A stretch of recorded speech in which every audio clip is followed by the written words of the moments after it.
Bismillah ar-Rahman ar-Rahim. Assalamu alaikum wa rahmatullahi wa barakatuh. As we welcome you once again to the airwaves of Salam Media. It is Wednesday nights. It is in conversation with myself, Inayat Wadi, as we unpack many developments with our panel discussions. And as we have been doing in the last 2 years, our focus will continue on Palestine and issues arising out of Palestine. Now, one issue that has been a very sticky point for a very long time, for a number of years in South Africa, are the South Africans that are serving in the Israeli Defense Force. And clearly this is unlawful. If you have been following developments, we've seen the DA raise an issue with regard to South Africans that are serving in the Ukraine. But the question is, why the silence? And someone who has been working very hard at this has been attorney Ziad Patel. He's a South African attorney. He is a human rights defender as well. And the matter is now turning to the courts in a bid to obtain several orders to hold South Africa accountable to its international and other obligations.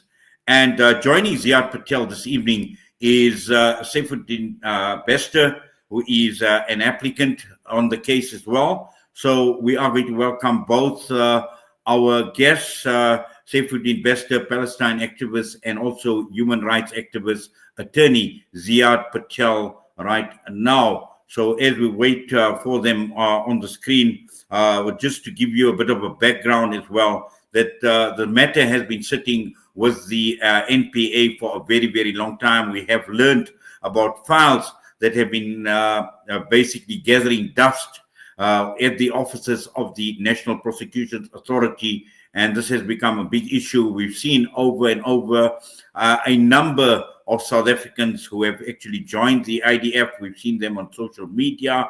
We've seen them with their posts. We've seen them boasting about snipers killing little children in Palestine, in Gaza as well. So this is what we are going to be unpacking, because the executive summary is out, and we are going to unpack the executive summary and also try and get a lot more in terms of an in-depth understanding of what is actually playing out with regard to this matter that is going to the courts, or sitting with the courts and the National Prosecution Authority.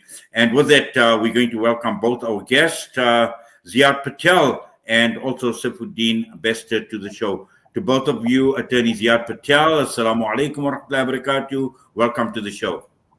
Wa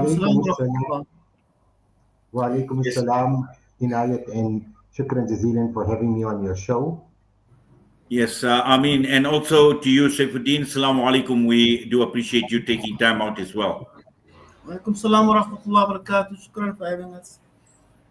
Yes, Ziad, I painted just a brief background, and I think you and I have had many a discussion. We've had many a show in the past with regard to this matter regarding the IDF, and it had to finally get to the stage where turning to the courts seems to be the only option. Absolutely, Brother Inayat. Courts seem to be the option now in order to get the kind of recourse and remedial relief that has been long-standing a point of issue between ourselves and our South African authorities and the government. Since the case has broke in the media last week, as you know, we have been inundated with many calls and requests and, wanting more information about what exactly is happening, because this is such a serious issue for our own national safety and security in this country. The executive summary was released. There was a moratorium on it, but subsequent to that, the release has happened, and we are overwhelmed with the kind of response we're receiving. Alhamdulillah for that. But I think it's because of the interest in a very important topic, and that is occupied Palestine. Occupied Palestine has been under this belligerent military commandment and occupation since 1948. If we look at the West Bank, 1948 after the Nakba and what has occurred. And subsequent to that, Palestinians' rights have never been achieved or realized. And we've just seen multiple atrocities being perpetrated. So we all know that this is a historical issue, it's a political issue that dates back through the betrayals and through third-party states that were implicated in creating this so-called Zionist entity, Israel. But we have had to do what was necessary. And I think our journey had started from 2008, 2009, in the initial war in Gaza. It was very clear that there was war crimes being perpetrated. Human rights fact-finding missions have found that there was disproportionality, indiscriminate targeting of military targets compared to indiscriminate targeting of military targets against the civilian population. And then we also have the other component that relates to disproportionality and whether the IOF forces are acting out of necessity in order to attain what you would call a military objective in terms of minimizing the kind of civilian casualties that we have seen. Now, when we look at the crimes, there are a multiplicity of crimes. Gaza has been under belligerent occupation. Gaza has been punished, we would call it collective punishment, because of their choice of choosing a Hamas resistance government that is, of course, very differentiated from what is the Palestinian Authority in the West Bank. And we've seen this continuous targeting, much targeting that we would look at, airstrikes, as well as this continuation from 2009 all the way to 2025. Even after the ceasefire was put in place, we still see Palestinians being targeted. So, we got to look into the questions of this ceasefire and whether the ceasefire truly means a ceasefire that will protect the fundamental human rights of Palestinians, especially in Gaza. So this entire case has been built over a period of time, and this started from 2008, 2009, which was Operation Cascade. It includes my representations of Khadija Davids in 2012 from the Flotilla Aid Mission. That is associated to the recent missions of the Madleen in June 2025, as well as the Sumud Flotilla mission. We've seen all these missions where humanitarian activists have not been permitted to fulfill their objective and purpose, and that was to break the siege of Gaza and deliver essential humanitarian aid to predominantly a starving civilian population, where there's starvation, there's famine, and this has all been a man-made cause because of the war that has been inflicted, and Israel acting with utter impunity in violation of international law, international humanitarian law, the law of the seas, and every other law. It has become a belligerent, flagrant violator. I see there's some discussion now about how to excuse or actually to rescind Israel's membership at the United Nations. And this is something that should have been done many years ago. But coming back to this case, it is a significant case in terms of law and evidence, over 12,200 pages, served on 10 respondents, including the minister, including the presidency, the Minister of Justice and Constitutional Development, the National Director of Public Prosecutions, the Commissioner of Police, the Minister of Home Affairs, the Department of Home Affairs, the Minister of Defense and Military Veterans, with a number of respondents.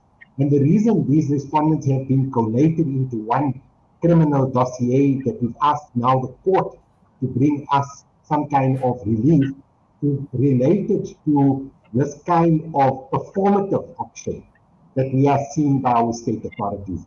And when I say performative, I mean that there's this disconnect between what South Africa has done internationally, where we allow certain of the actions by members of government and members of the presidency, the minister, former minister Naledi Pandor, and others who I believe were extremely sincere and put South Africa on the international stage.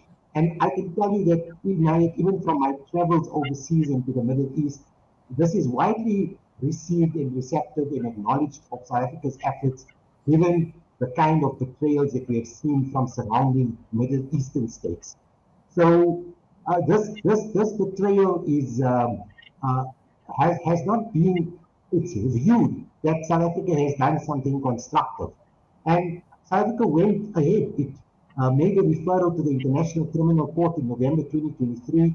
It then brought an application for invoking the Genocide Convention, requesting a number of provisional measures against the state of Israel in order to secure and protect the civilian population. We know the ICJ found plausible genocide. Our legal team made excellent arguments around the issue of genocidal intent, and that must be accepted. But in the broader scheme, we need to ask our South African government, has it been merely performative when you're showing to the outside world that these are the issues that you are addressing, and you are utilizing the multilateralism tools and mechanisms in holding the Zionist apartheid Israeli state accountable. We've seen subsequent to the ICJ, there were several applications made for provisional measures. Subsequent to that, there was also an advisory opinion about Israeli practices in the occupied Palestinian territories, and that was found to be unlawful, and that they ought to be removed. They need to withdraw from the occupied Palestinian territories. And I think while I'm on this point, I want to associate that to the recent resolution, United Nations Security Resolution 2803, which is a very serious security concern for all of us, because again, it reiterates and reaffirms what we have done in terms of filing a criminal complaint when I represented Safudin in terms of the Dean Goodson matter. We then extended the criminal complaint into the South African Zionist Terrorism Corridor probe. You know well about that probe. We then extended that probe into genocide and added additional names. So I'll come to that just now, to those issues. But what I would want to talk about is this UN Security Council 2803. It was preceded by this Palestinian Authority at the United Nations, backed by the French government, the UK government, and truly offensive statements that were made by these prime ministers, Macron and Starmer, about excluding Hamas. And it was an intentional effort to exclude Hamas, to criminalize the legitimate aspirations of the Palestinian people to the right of self-determination, and where a people are occupied, that they have the legitimate right to take on armed struggle and to resist that kind of occupation. And myself and Safudin would be on the same point on this, that this kind of minimizing and enunciating the resistance movement in Gaza is a serious development. And I believe that it is, if it's not addressed correctly, we can lose Palestine.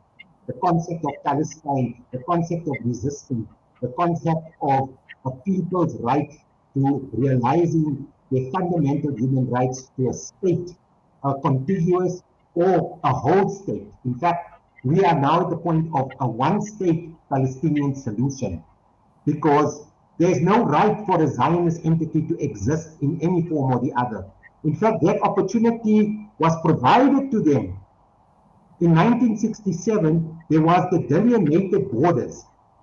Now, why have those countries not accepted or acted on those delineated borders in 1967 to create a contiguous, sustainable Palestinian state where equal rights apply, equal rights of life, equality, dignity, safety, and security? But it's this continued dehumanization of the Palestinian people that brings us in this very unequal relationship. So the resistance movement is very clear about a one-state solution. And that's what I want to talk about, is that this one-state solution is being watered down by this recognition that the United Nations is now talking about recognizing the Palestinian state. The Palestinian state ought to have been recognized a long time ago, and it hasn't been done, and this is now followed up by this United Nations Security Council Resolution 2803, which actually very strictly is something created by Trump, by the US administration, who time and again vetoed every UN Security Council resolution to stop or when a ceasefire was called. And they are now the so-called mediators. They are the so-called expecting of Israel to be a neutral power in Gaza. Israel is an occupying power which must withdraw immediately.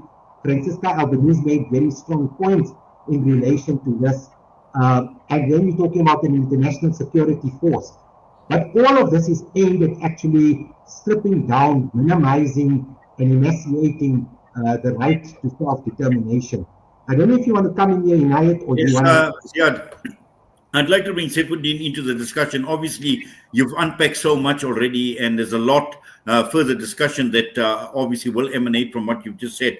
But I'd just like Saifuddin to come in because Saifuddin, from what Ziad has described, over 12,000 pages of law and evidence.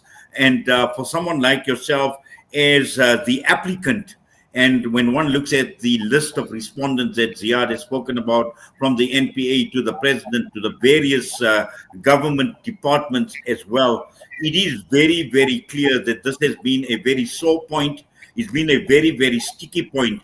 And from what Ziad and also the executive summary described it as a total disconnect between enforcement by the South African government in terms of our constitutional obligations versus international law.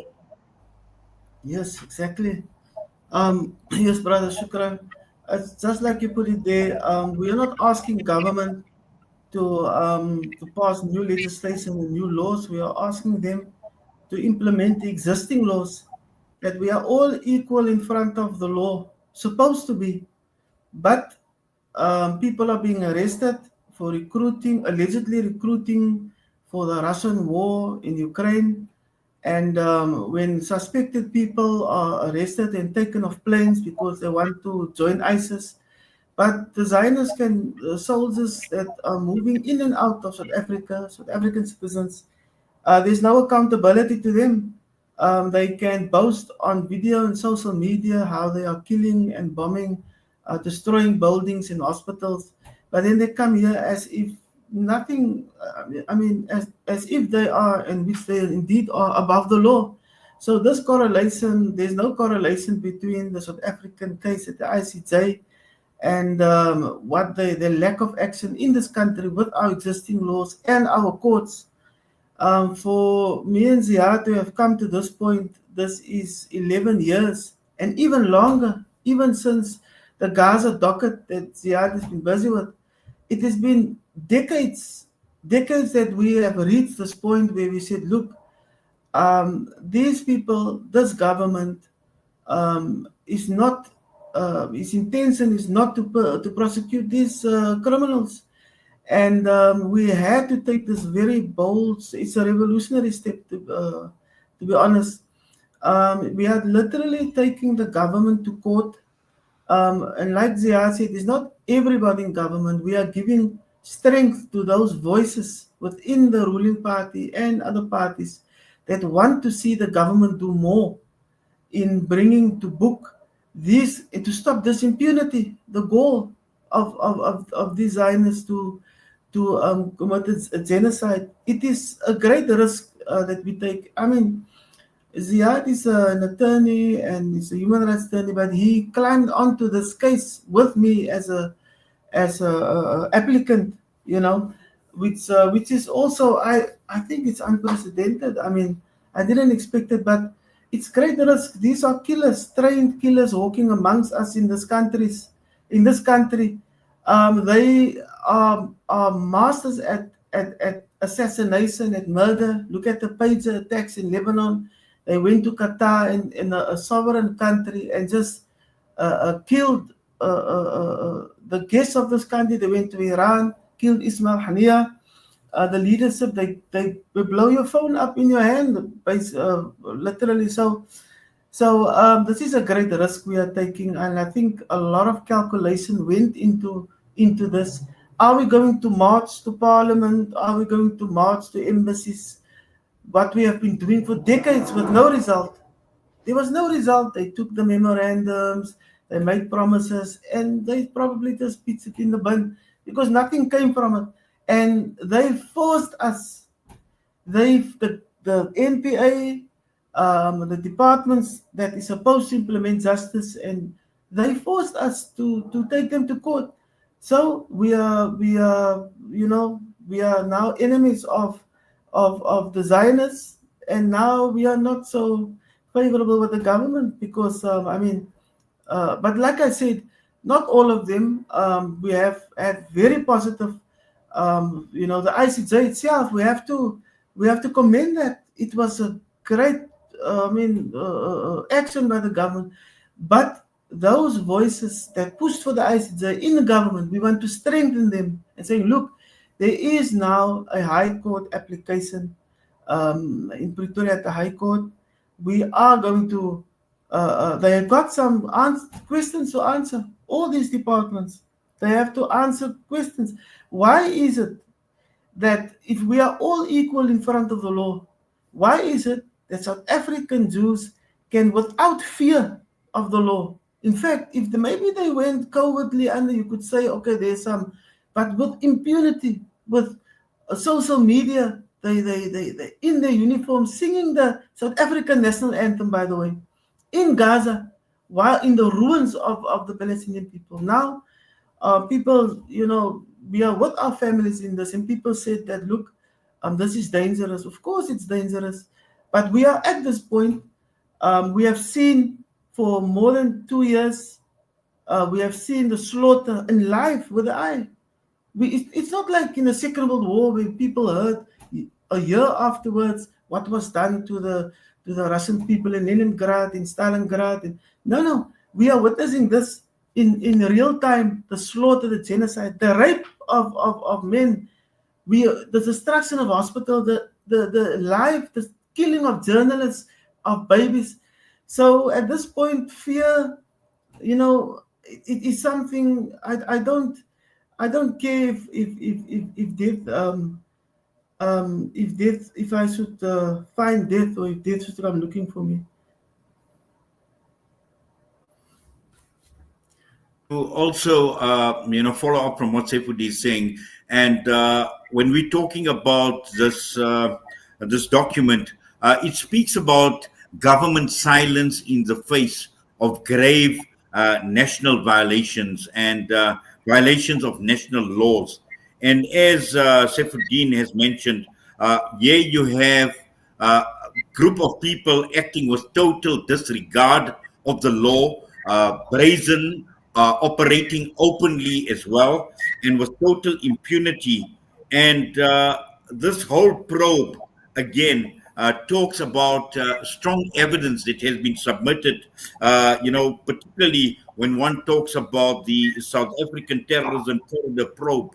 And perhaps, if we could just talk a bit about some of this evidence, because, again, I think it needs to serve to us as a stark reminder as to how brazen and the impunity within which these organizations are operating in our borders against the laws of the country. Yes, thank you, Inayat. So just, coming back to the point that Saifuddin made, it was calculated in terms of how this application was constructed. And of course, we had to apply our minds, considering that there was so many different factors and influences that were involved. But initially, Saifuddin had a case of a particular individual, namely Dean Goodson, 2014 war. And he was identified by his own admissions. He confirmed that he served in the war in Gaza under Operation Protective Edge. This evidence was then corroborated by even his own family members. And what had transpired was Dean Goodson's case was initially referred for investigation. the Director of Public Prosecutions initially said there was insufficient evidence to prosecute. And then in 2019, with the efforts of also the Palestine Solidarity Campaign, the matter was referred to my office. And if I recall, in 2018, we brought an internal review application in terms of the National Prosecuting Authority Act. And interestingly, Shamila Batoy at that time overturned the DPP Western Cape's decision not to prosecute. And I think the frustration started from there because she said that this matter must be reviewed, re-looked, and re-investigated. And whilst this was ongoing, a period of time from 2019 to 2025 is a period within which we brought this High Court application. Excuse me. And this is because there was no positive traction. Despite a real-time genocide, despite the atrocities that we were witnessing in Gaza, we were not seeing that there was any kind of movement towards even making a decision. And that decision is part and parcel of our High Court application, that a decision should be made impartially, without fear, without favor, and without prejudice. In between all of this, we brought the South African Zionist Terrorism Corridor Probe. And the idea between the Terrorism Corridor Probe was to, in fact, deal and address this issue about the criminalization of resistance movements to be terrorism, and to actually then put onto the other foot the actual global state terror that is being perpetuated and being advanced by Zionist forces. Sorry, Mike, can you just ask Mr. Fadun to switch off his microphone? Yes. No, in fact, okay, yeah, I think what we'll do is let's just mute, and we can just... That's fine. Thank you. I see the echo. I hear the echo's gone. So when the Terrorism Corridor Probe was then initialized, it was to convert and to change the narrative, and also bring to the fore that Palestinians should not be apologetic about resistance. And, you know, coming back from Iran recently, being invited to Iran, looking at their history when the despot Shah was there, and the overturning of the despot, the Shah, that was captured by Western influences, selling the resources of Iran, the Iranian people, at a nominal price, or in fact not at any price, to those that wanted imperial hegemony in that country. There was a serious revolution that was undertaken. I had the opportunity of going to the Al-Qasr complex where, you know, a same kind of situation. The late Ayatollah Khomeini, the present Supreme Leader of Iran, they were detained, they were tortured, they were political prisoners. They had to go through this, you know, ill treatment and inhumanity. And ultimately, there was a revolution in which the Iranian people have attained their freedom. If you compare that to the South African struggle, or you compare it to Khiam, into the center of Khiam, where there were Palestinian and Lebanese prisoners of war that were being imprisoned and detained. So this kind of journey has to be undertaken. Unfortunately, this is the price that and it's a significantly huge price to pay for one's freedom. But once freedom is earned and won, people are not going to just, you know, give that freedom away as expected by certain of these influential powers. And the reason I make this point is that there's this journey in this cycle of resistance. And what the Zionists have done very cleverly in terms of the media and in terms of the Hasbara is they've converted or criminalized the right of resistance, and they've shielded, and through the institutions and the governments and even at the UN and through agencies and at the Security Council, their gross actions of aggression, violations, and vile utilization of munitions on a densely populated areas have been shielded and protected. And we have the same history in South Africa, where Zionist actors continue to be granted impunity.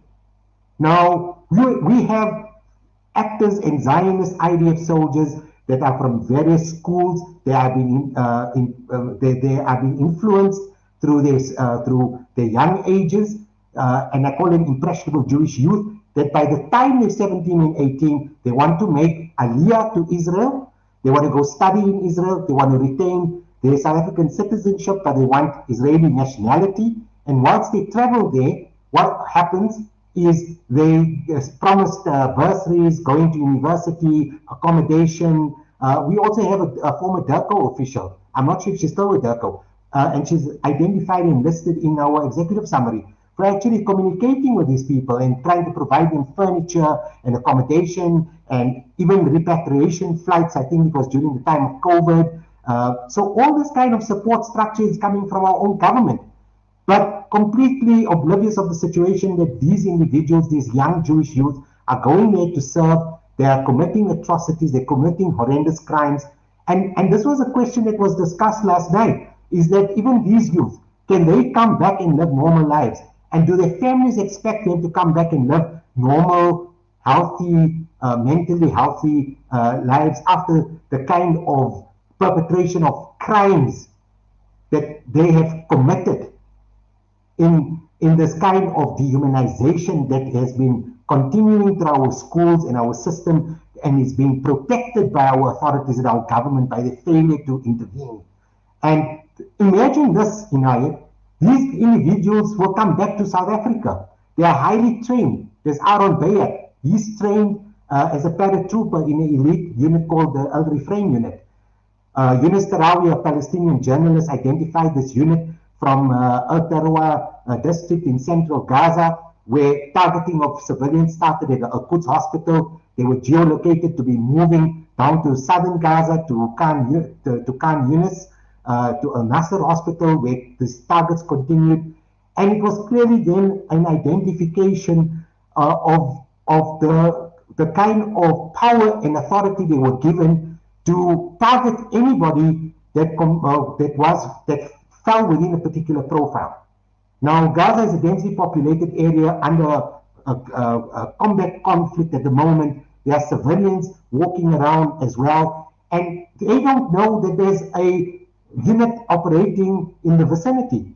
And if you are within 1.2 kilometers of this unit, and if you were of adult military age and you were a Palestinian male, you were a prime target to be assassinated without any further investigation. If you were a resistance combatant, were you part of armed conflicts, or whether you were part of it or simply civilian population.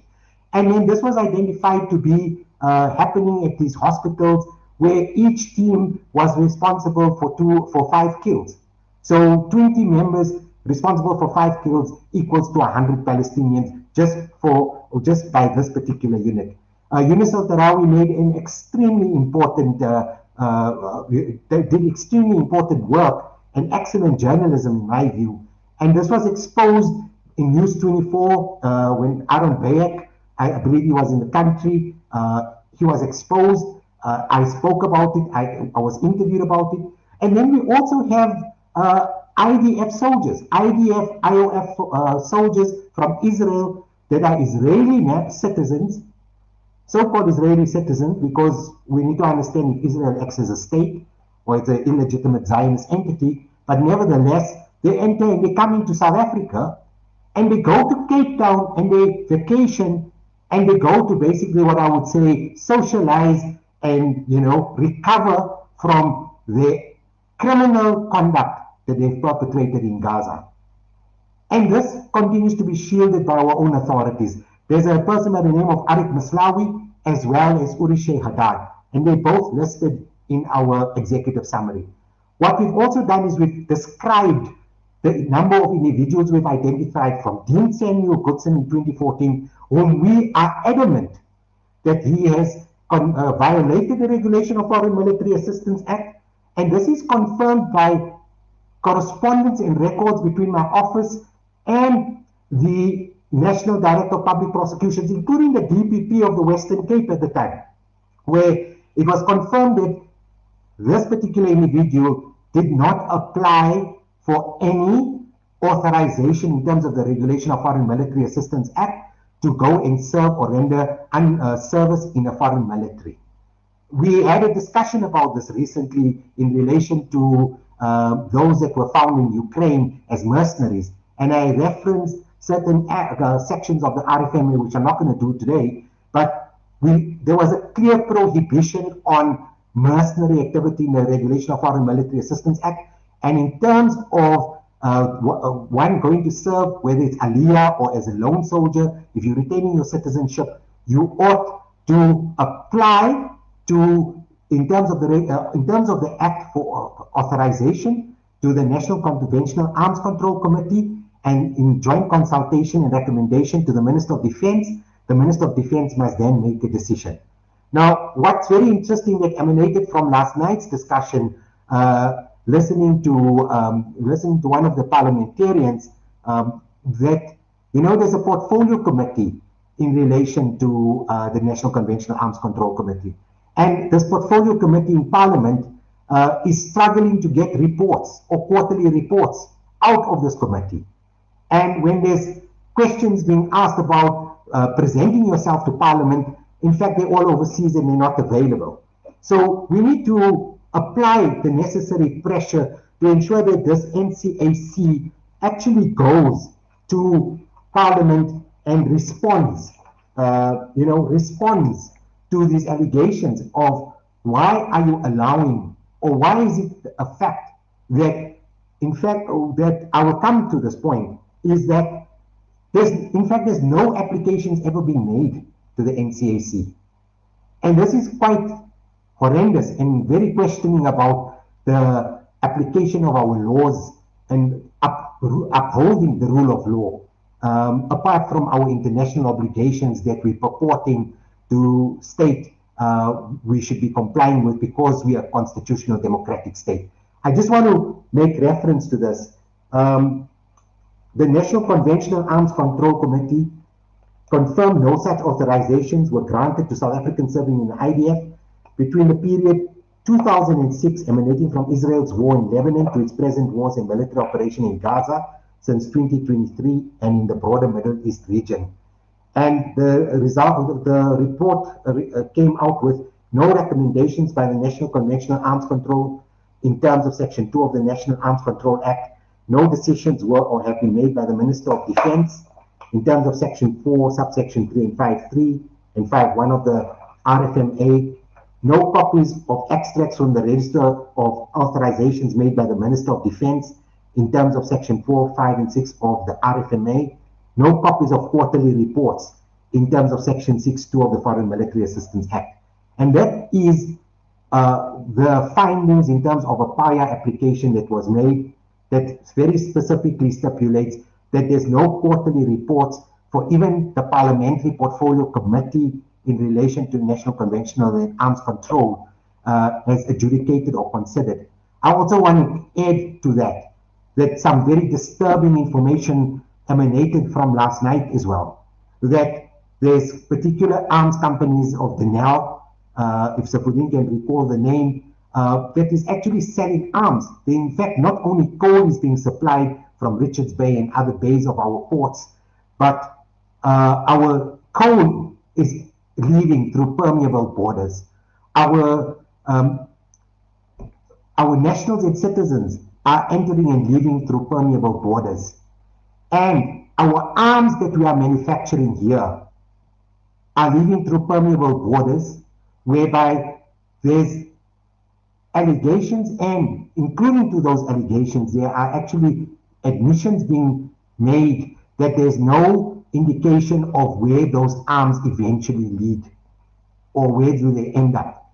And it's found that some of those arms have ended up in Ukraine, and in fact some of those arms manufactured in South Africa have also ended up in Gaza. Now this is serious. This is absolutely serious. How are we going to address these issues? And we believe that the High Court application has to be what you would call the catalyst in getting the respondents to start really dealing with this issue, because we've had absolutely no positive traction from the police enforcement. We've had, I think, frugal resources for them to truly or really having the political will to investigate. We've had a prevaricating National Prosecuting Authority. There's questions about whether the DPP Western Cape is influenced or not by Zionists, by the Zionist lobby and by Zionist corners. that is not allowing our law to act impartially, without fear, without favor, and without prejudice. And this is part and parcel of our application. To give you an example of how we've included the terrorism charges, we've utilized POCTATARA, Protection of Constitutional Democracy Against Terrorism and Related Activities. POCTATARA is very clear about South Africa's international obligations. We have signed conventions in regard to anti-terrorism. The fact that Safudin made reference to the Lebanese attack of pages, this attack killed thousands of civilians. It also delimbed innocent population in market areas. People lost their eyes, people lost their arms, people lost their hands through indiscriminate attacks. And this falls nothing less than squarely within the definition of terrorism. We do this, we make reference to this in the executive summary in terms of the kinds of munitions that are used and how this is one act of terrorism. The targeting of Ismail Haniya. There was a children's school when the nuclear facilities were targeted. An unprovoked attack in Iran where a girls' school was hit. There was a girl that was a gymnast that was martyred. Thousands of innocent civilians lost their lives in Iran. Thousands of civilians have lost their lives in Lebanon. Indiscriminate targeting and attacks in Yemen. So it's broader than Gaza. It's broader than the occupied Palestine. And we have individuals and citizens of this country going to serve with impunity. Yes, yeah, shukran for that. And once again, Saifuddin, as you mentioned, raises many questions, but we are seeking answers, which is the point that you had made. And again, it's not only about the government and its institutions, because the executive summary also talks about local organizations that are very closely linked to the Zionist entity as well. So, we are holding government accountable, and part of this government is this government of national unity, of which the DA is very much a part of. Now, recently, we've seen the demands come from the DA, proper probe onto MK in terms of Russian recruitment. We've heard about the Hawks getting involved.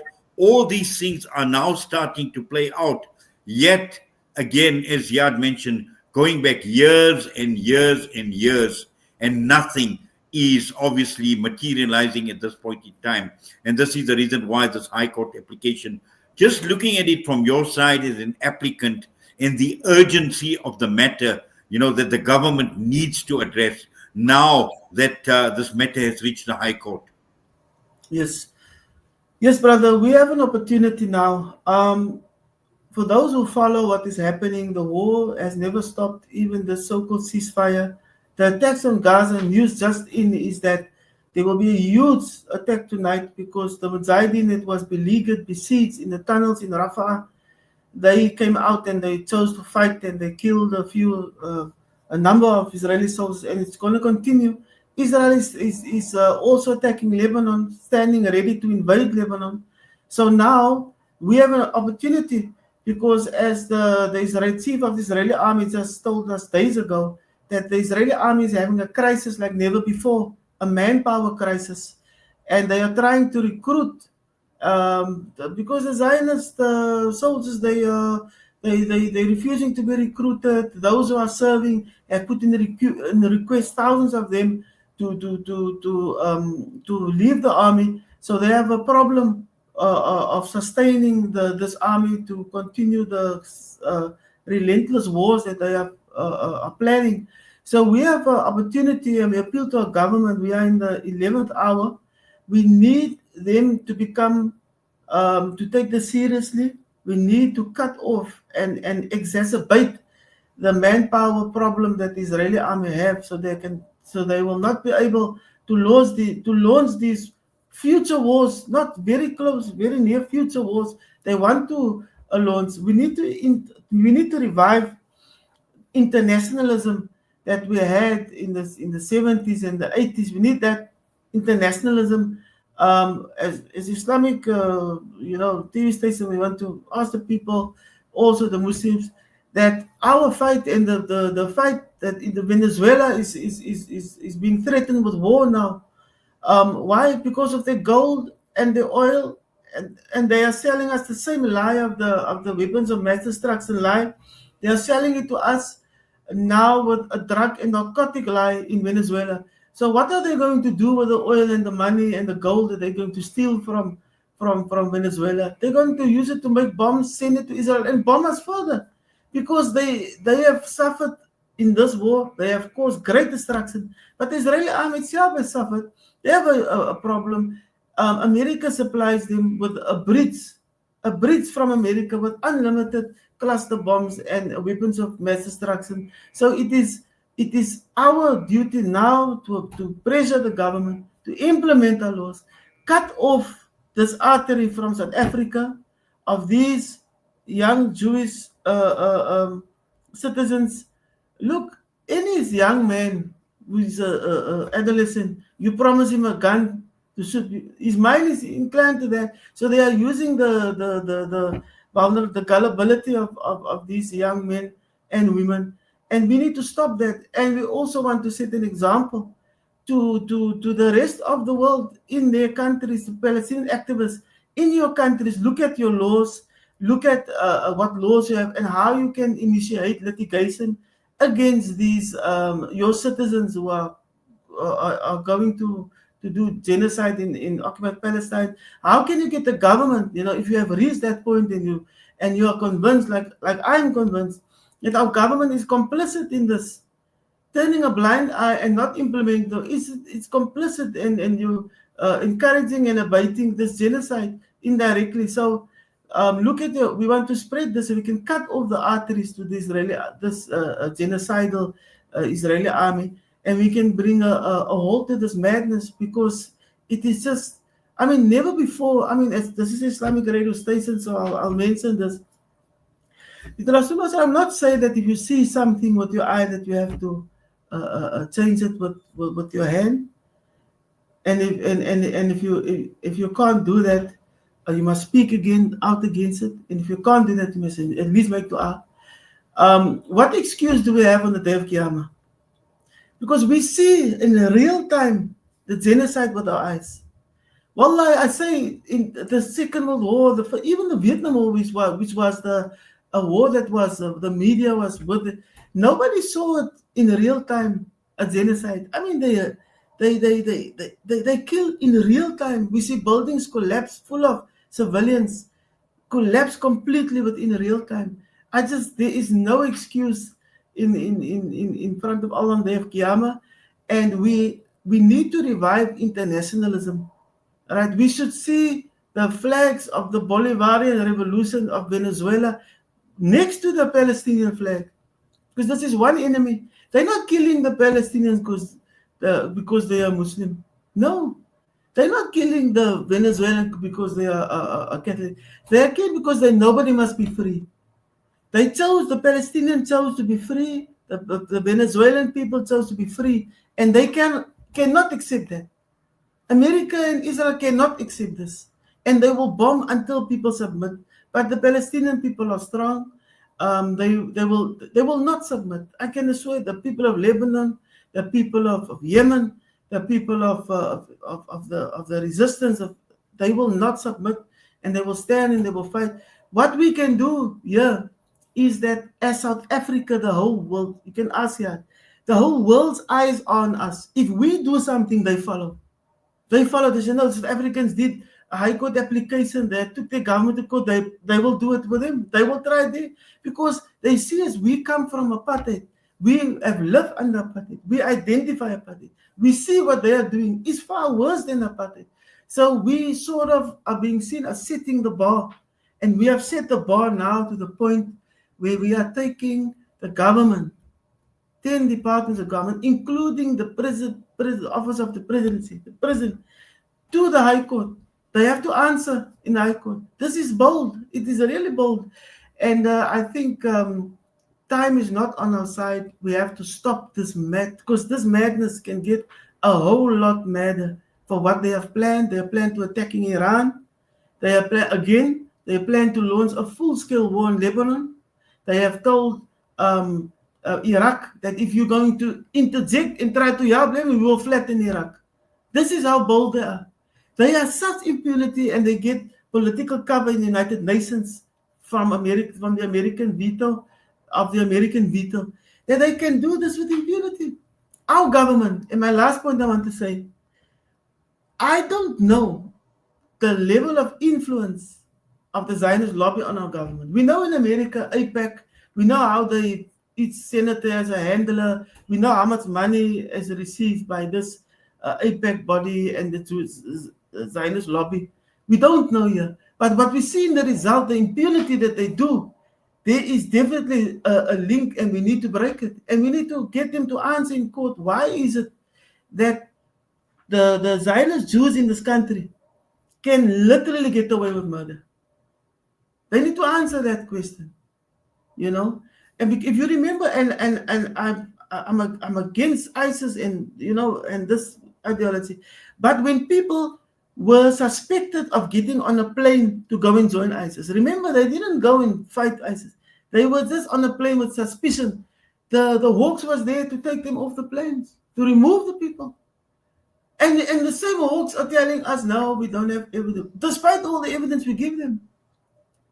Despite Bayek was on the TV, and even in the 2008-2009 Gaza talking, the testimonies of these guys, they served in the army. There was no question. So at least on that of the contravention of the Foreign Military Assistance Act, there was no charges brought against them, and we don't even know if they were questioned, because we are not allowed to see this, the investigation. So this is the impunity they have to stop. Yes, Ziad, we've got about 5 or 6 minutes before we end, and I know that we will not be able to unpack everything that is contained in the executive summary. But just to summarize, and I think this is important because when I look at the conclusion talks about the High Court case demanding individual and collective responsibility, and this is absolutely important. This is critical. This because we are talking about local organizations. We are talking about government. We are talking about government departments. We're talking about the president of the country, the prosecutions authority, all of them at the end of the day. And this is the reason why we are saying that, despite citing all the laws that have been broken, citing the individuals and their complicity was evidence, backed up, that they obviously have served in the IDF. They have been recruited. We've seen so much, and there is just, I think for people trying to obviously unpack what we are discussing today, I would suggest that they read this report fully, because that obviously will provide a detailed understanding. But just looking at it from a legal perspective, now that this matter has gone to the High Court, what are the expectations, and more importantly, the urgency of the matter, Ziad?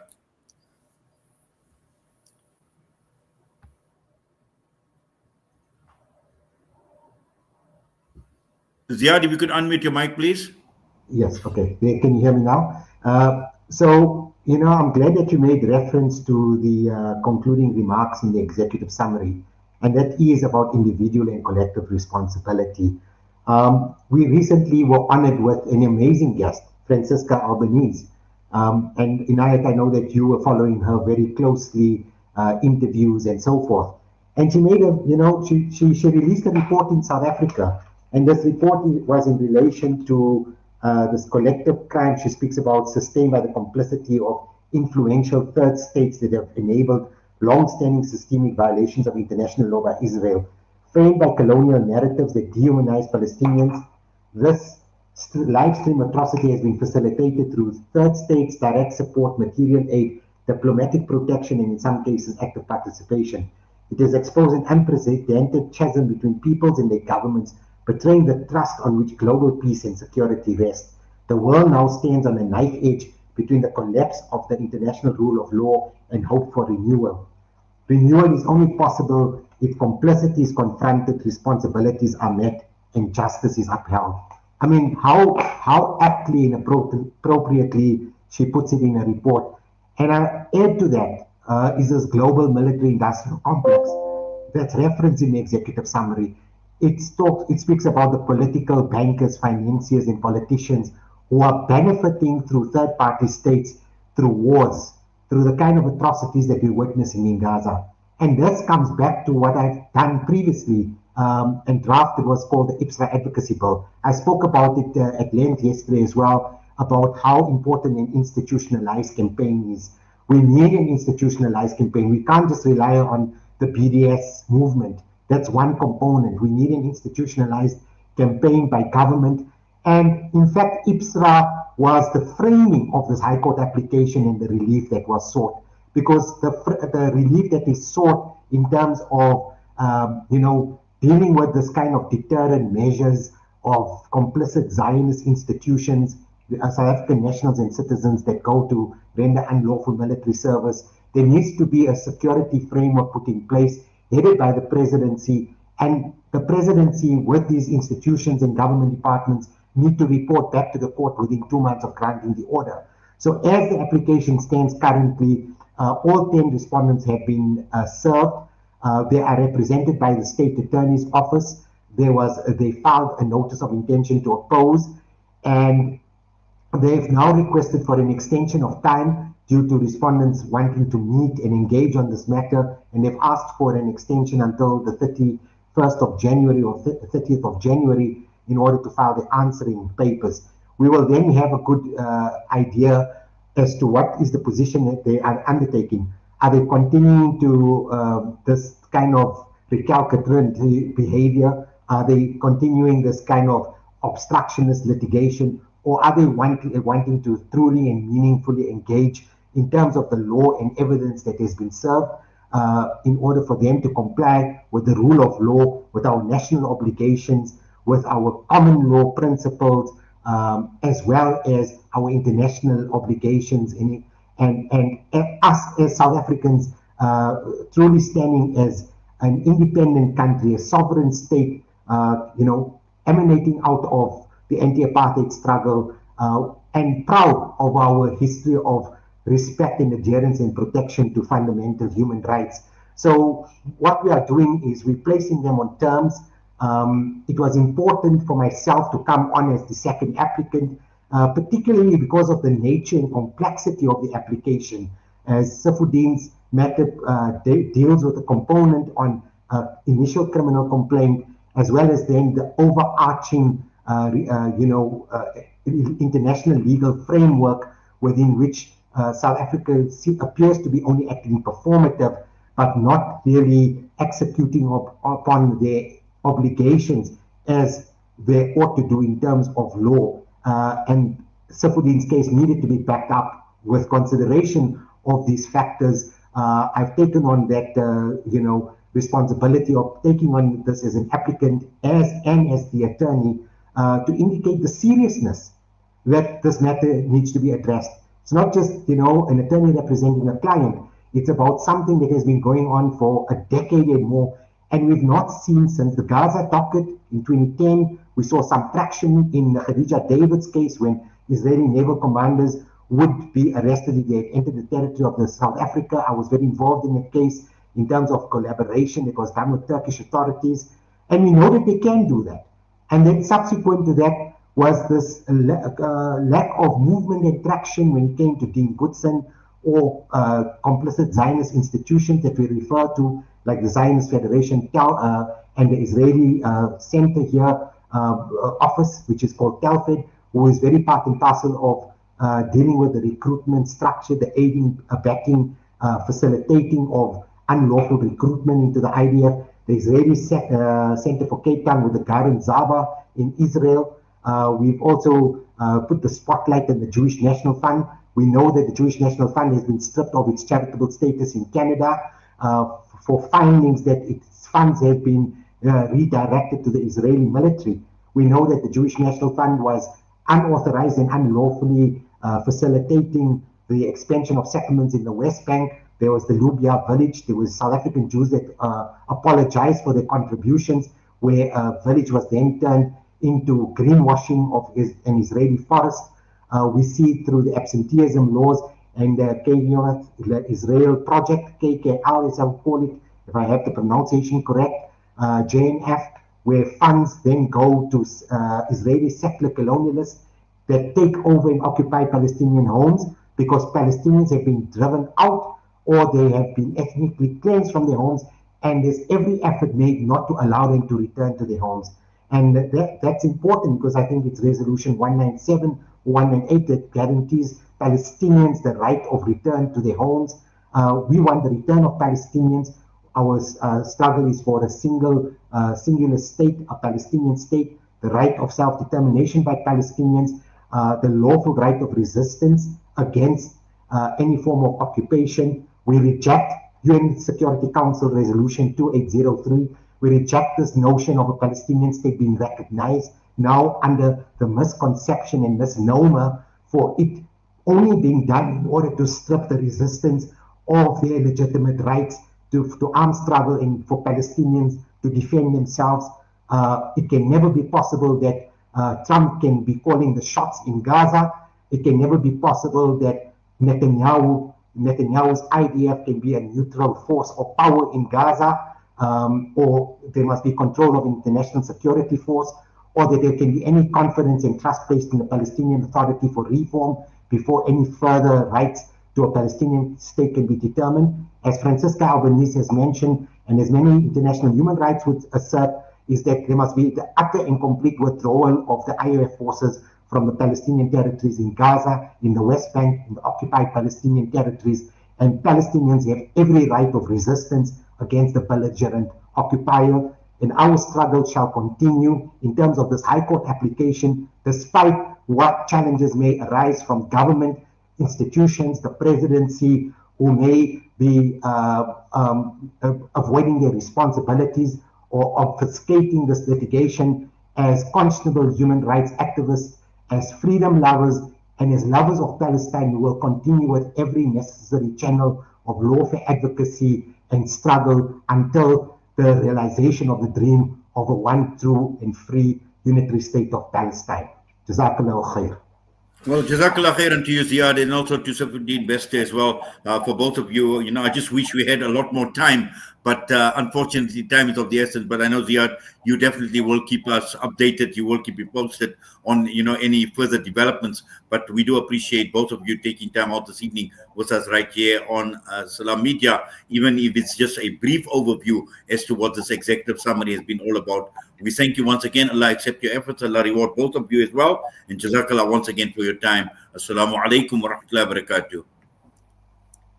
Wa alaikum assalam wa rahmatullahi wa barakatuh. Shukran.